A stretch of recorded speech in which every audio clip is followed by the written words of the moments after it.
Good evening. I am Amadin Ogbewe. Now tonight we'll be taking a look at an issue that many consider to be simple, but at the same time eludes the understanding of perhaps the average Nigerian. That is the issue of the rule of law.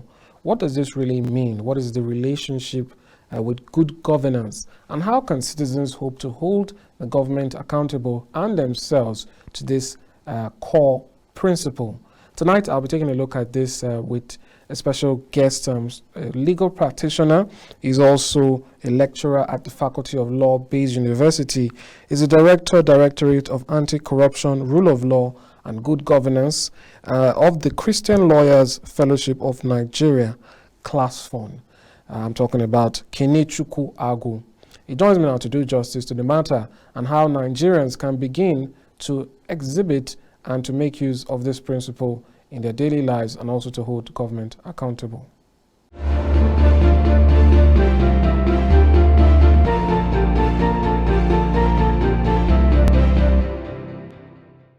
All right, Mr. Kenechukwu Agwu, it's good to have you on Top Talk.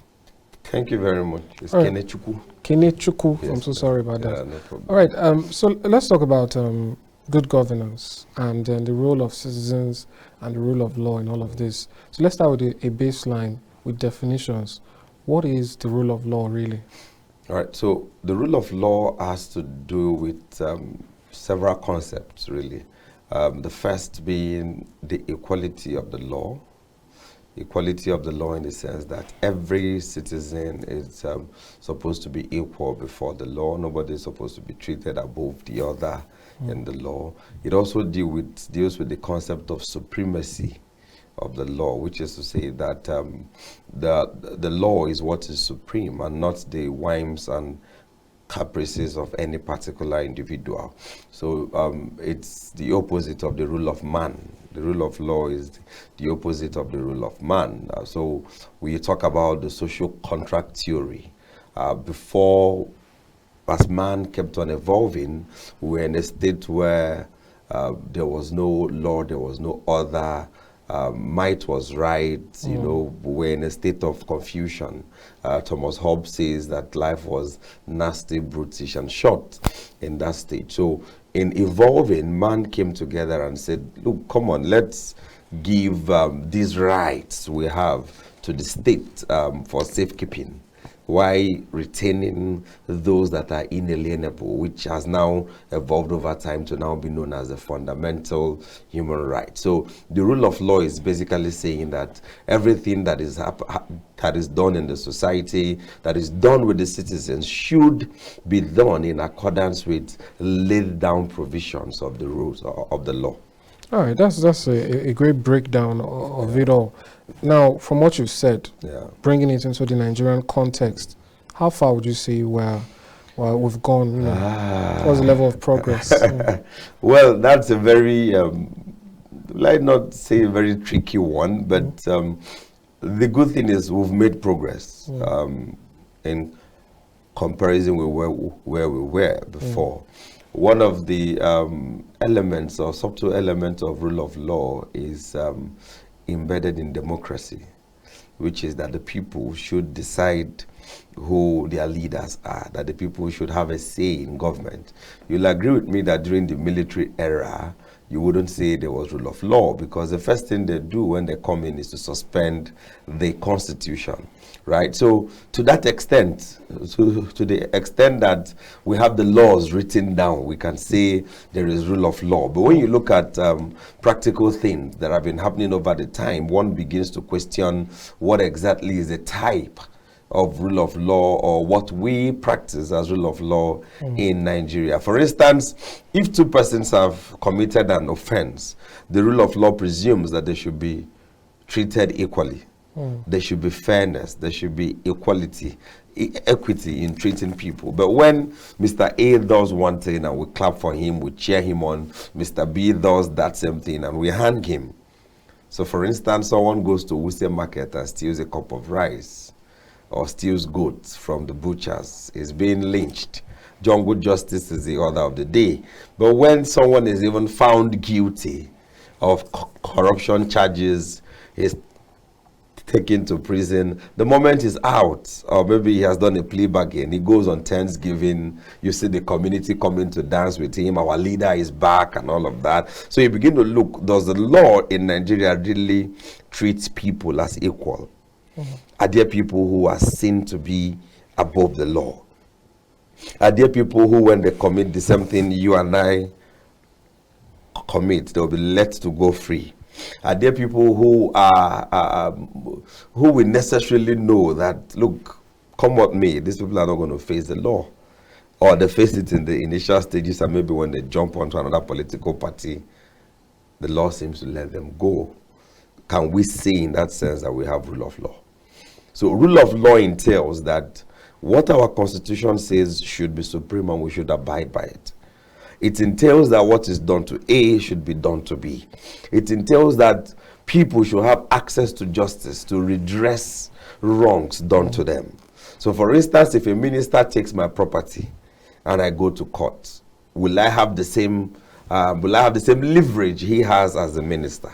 It also entails accessibility to justice, which deals with infrastructure, deals with how cheap is it to access justice in this country. So give or take, we can give Nigeria some mark for making progress, but we are not there yet. All right, I think that's fair enough. But let's try and relate these things.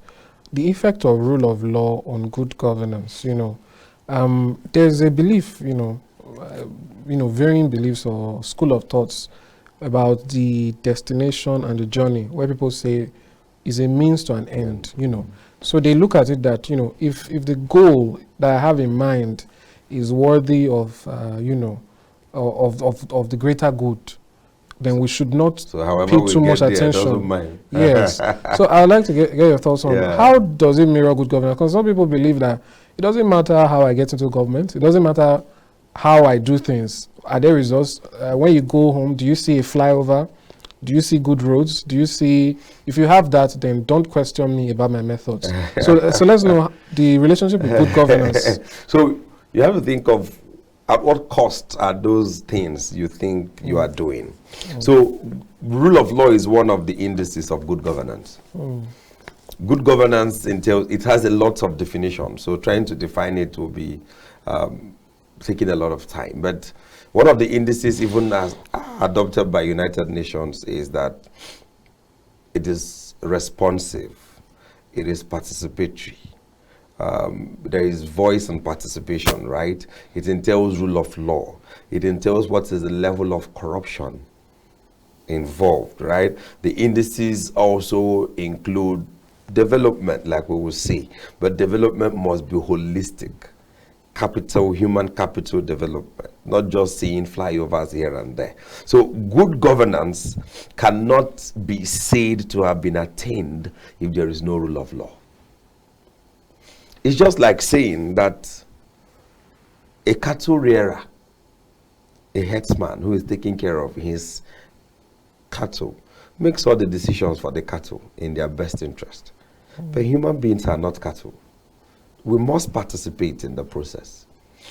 And participating in the process means, for rule of law now, that we have given ourselves these laws to govern us, which is why we elect legislators who go and make these laws. The 1999 Constitution, the preamble, tells us that it reads that we, the people of Nigeria, have given ourselves this law. So if it is our law, why are we not obeying it?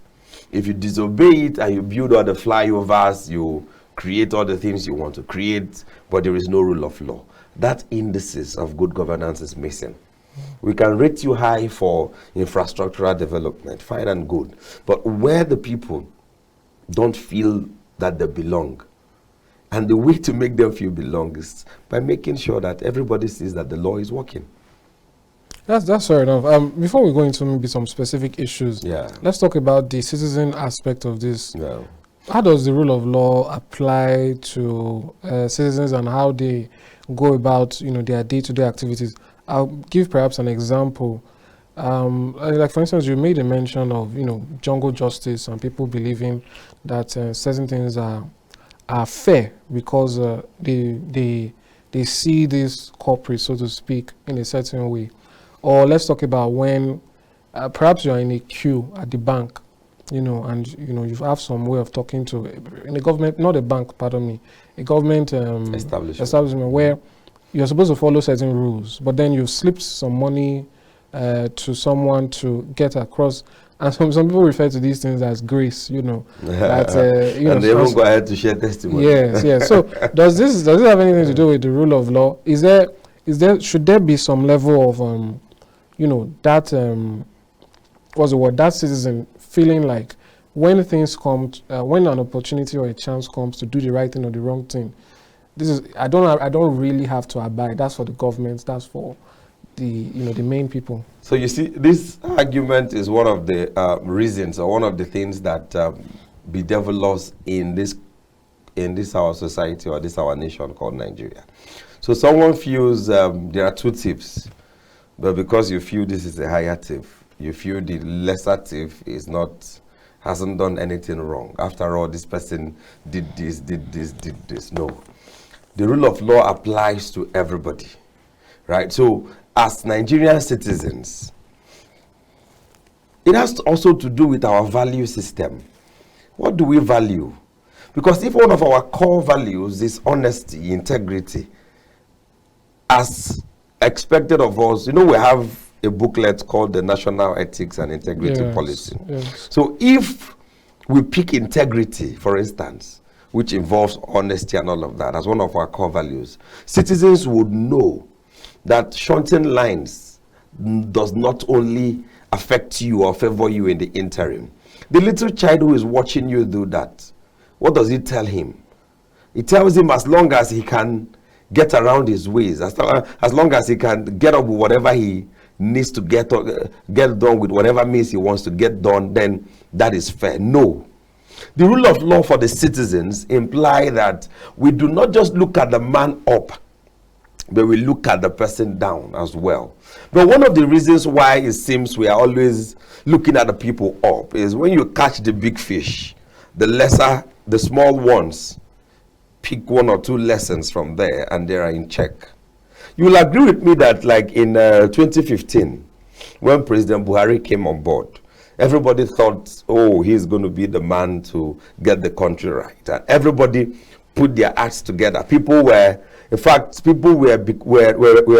the rate of receiving bribe was not as in large scale as we had it in his last days in office. But when they saw the body language of the leader, everybody relaxed, right? So that is why it's as if attention is on those at the top. But if we also get the citizens to know that, look, if I'm disciplined enough to be on a queue, if I'm disciplined enough to wait for my turn, again, one will ask, how sure are you it will get to your turn before it gets exhausted? Well and good. If everyone does what they should do, then we wouldn't need to scramble for things, because they will definitely get to us in due course. So rule of law entails not just for the leaders, but also for the led. Because one day, those that are led today will become leaders. So if we don't have a pool of followers where we can pick from to have leadership, we'll keep on having these issues with leadership that we're talking about. Right, that's interesting when you put it that way. But let's move back a little bit now to the upper echelons, as they call themselves. Let's talk about court judgments, court rulings. As a lawyer, I'm sure you probably know more about this than I do. But from my own perspective, with the number of reports I've done, the number of interviews I've done, there are so many court orders that I've seen that are not taken very seriously, or not even taken seriously at all.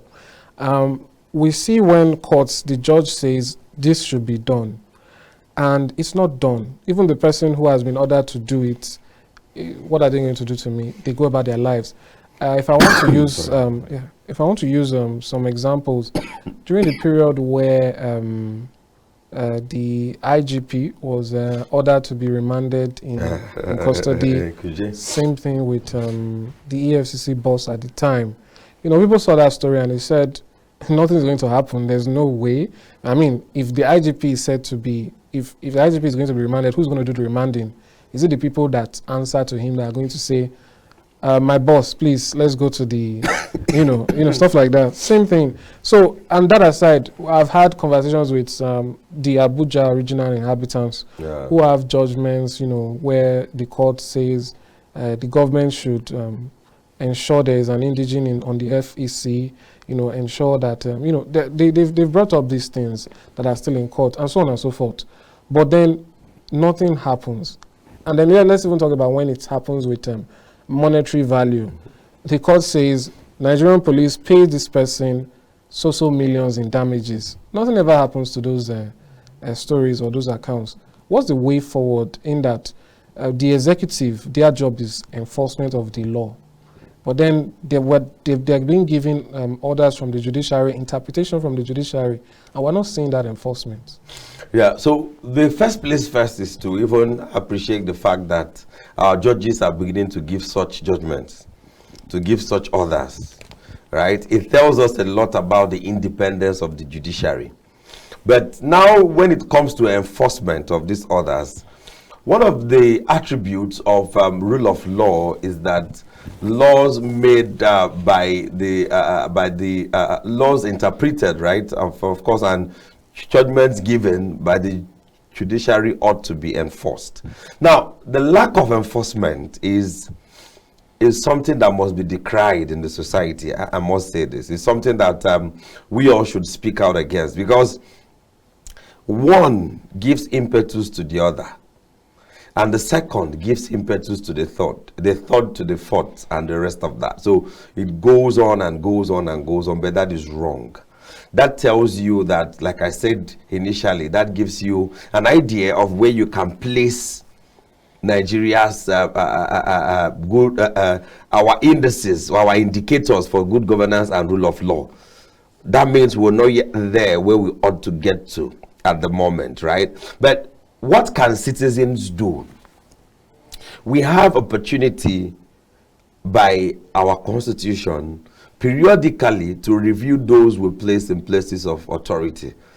In the last budget, if you look at the budget, you will see so many millions by the Ministry of Justice, by the Nigerian police force, that is aimed at paying off these debts, judgment debts. But whether that is done is the question we should begin to interrogate, right? So people judge. The good thing for me first is that you've gotten the judgment and you have the court orders, right? And if the court orders are not enforced, that is not to say you should carry on to the streets and take, for instance, when we had the NSAS last time, these are some of the issues that led to people protesting. It wasn't just, you agree with me, it wasn't just brutality that was being protested. Bad governance was being protested. A lot of issues around reforms were also being protested for at that point. But it came under that umbrella, or let's say the NSAS umbrella gave it an avenue for people to ventilate their anger. So when people get court orders, especially against the government, my stand or my position to them would be, hold on to it. Don't give up.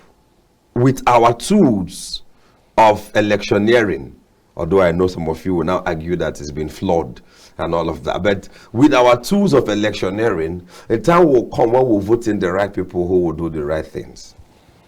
And we need to call on our government agencies, the EFCC, the ICPC, to even civil society organizations who are interested in budgeting and funding, to look at what has been done with those funds that have been earmarked for the for this payment of judgment debts, as the case may be.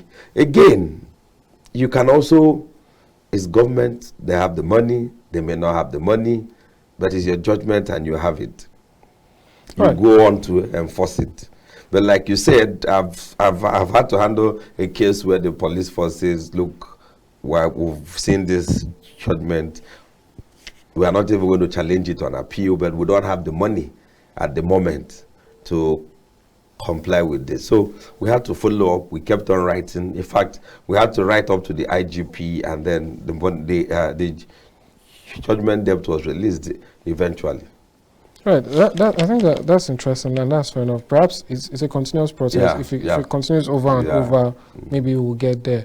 So still on moving forward now, citizens, how can they begin to hold the government accountable, and perhaps themselves going forward? Because I think people tend to look at government as far and above. So when it comes to rule of law, whenever things are, rules are broken or thereabouts, I spoke with some of your colleagues, and they said, people might get that need to want to just give up, that it has happened. I'm not talking about when it happens directly to them. I'm talking about you're a citizen and you've noticed this thing is happening.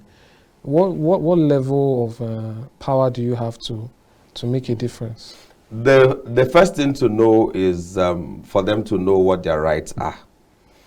You even need to know what your rights are, what your obligations as a citizen is, right? When you know these things, it now guides you to how you can even go ahead to make sure that those who are charged with these responsibilities go ahead to provide these responsibilities. The first thing for citizens to do is to speak up. Crime, corruption, bad governance thrives where the good people keep quiet. Good thing, the world has changed and the social media has given us enough room to ventilate. Draw their attention to it. Draw the attention of the persons responsible to it. It's as little as you are living in an environment where your neighbor's what do they call it now, septic tank is full and is disrupting the environment, and you speak to him about it and he keeps quiet. What do you do about it? You write to the agencies responsible. So we are calling on Nigerian citizens to begin to take responsibility. This is our country. We cannot just leave it alone for the government. You see somebody's rights being trampled upon, you need to speak up. You need to write on behalf of that person. You need to take that person to complain to the appropriate authorities. There's a saying that when you do not say, is the fault of the mouth. But when they don't listen, it's the fault of the ear. So why would you allow it to be your fault at that point? Why not just do your own part? Because if everyone does their part, the society will be better for it. So the good place to start is advocacy. Citizens need to know that they need to start demanding for these things. Most times we look at the federal government, we look at the state government, one of the local governments, one of the town unions, one of the smaller units that you can actually speak to, the ones you can actually hold accountable to.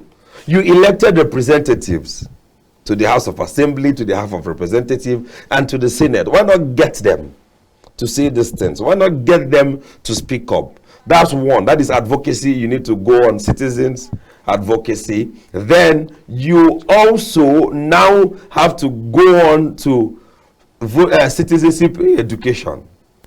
It's everybody's responsibility to educate the next person on these things. The knowledge of human rights, the knowledge of the principles of rule of law, knowledge in itself is empowering. So when you empower the society with this knowledge, for instance, if I know that this belongs to me, you wouldn't treat it as though I did not know. If I did not know that this wristwatch is mine, you could come ask for it and I give it to you without asking what you need it for. But when I know it's mine, you cannot come with such boldness.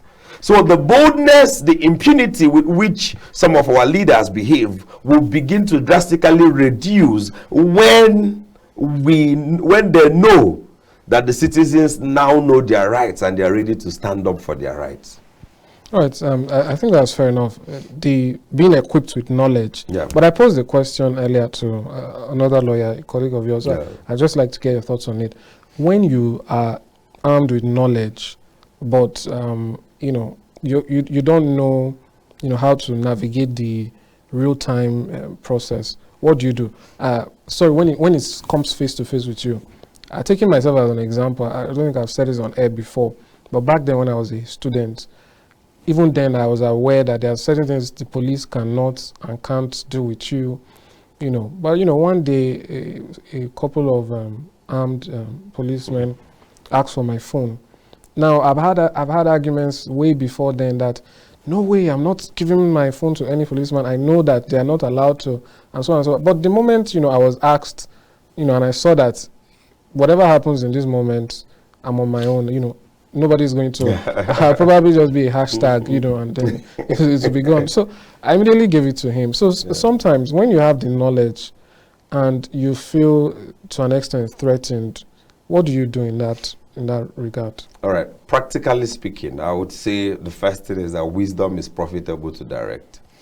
It would be foolishness for you to argue with a man who's got a gun fully loaded, and you don't know the state of his mind at that time, right? In as much as there are trained police officers out there, there are trained officers of the state out there, we are human beings. We pass through a lot of emotions come into play, and at that point it would be foolishness for you to argue with them, right? The right thing to do is, and that is what knowledge does to you. Knowledge does not empower you to say, you see a policeman, you say, I won't give you this phone unless you shoot me, or if you shoot me. No. The knowledge at that point is that you know that this guy has the superior. I advise people at that time, try to get their names, the names of the officers.